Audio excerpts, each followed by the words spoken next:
Welcome back to 18 Birdies Golf 101. This video is the fundamentals of the swing, and if you haven't seen the fundamentals of the club video, you should definitely watch that now.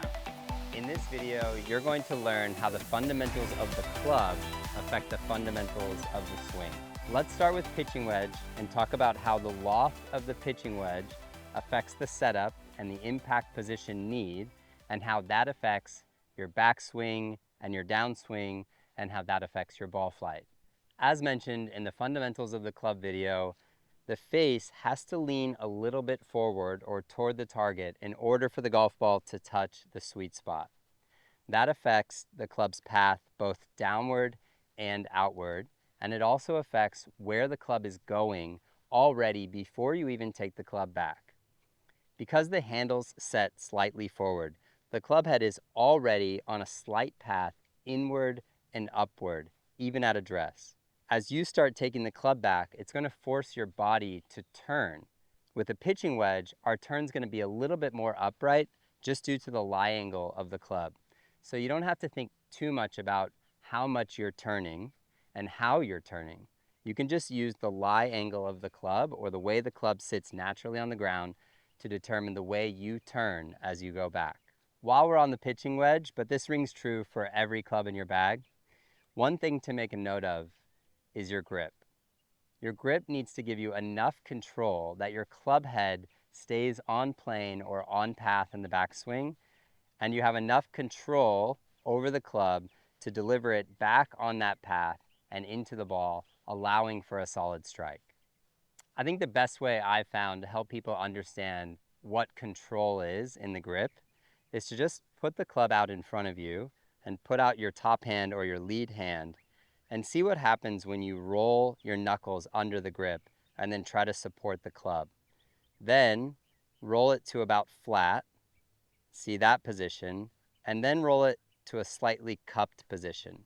And you'll feel in that little bit of cupped position, you'll feel you have much more control of the golf club. So that's our key, is control, and you can test which grip feels best to you with your top hand to control the club in your swing.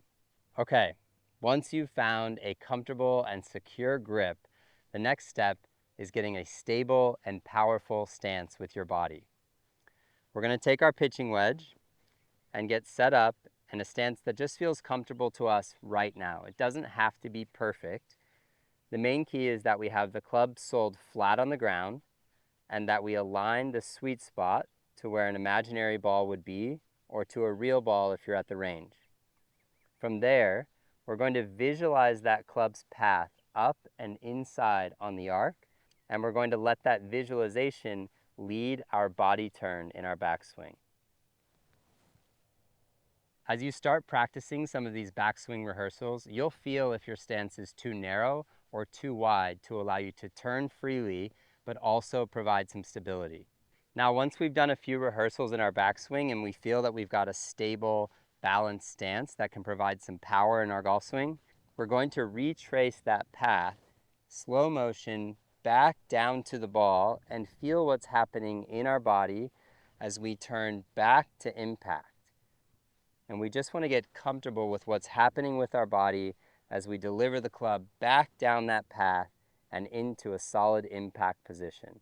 From there, your follow through is actually kind of like it says, it's a follow through. It's going to follow every action that you made on your way to impact. So you don't have to focus too much on your follow through.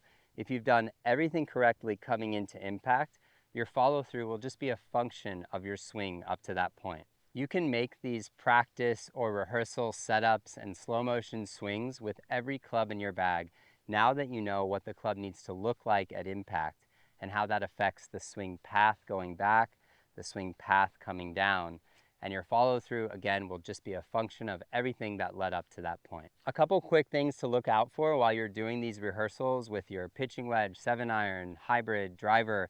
We want to make sure that we're making it easy on ourselves to deliver the club back into that impact position on the way down. And so we want to watch out for things like sway, where we might move a lot this way on the backswing or a lot this way on the downswing. The more centralized we are in our swing, the easier it will be to deliver the club on a consistent path through impact. Another thing to watch out for is an early hit from the top of our backswing. That desire to strike at the ball will throw our club off path, and it won't allow the club to come back into impact the way it needs to be to hit the sweet spot. You can use 18 Birdies AI Coach to track your swing path and positions and your body angles anytime you need a checkup. Again, the fundamental thing to remember is that every club has a job and every club is designed to hit the sweet spot. And that sweet spot impacts how you need to swing the club to hit an effective shot. As always, thank you for watching and happy golfing.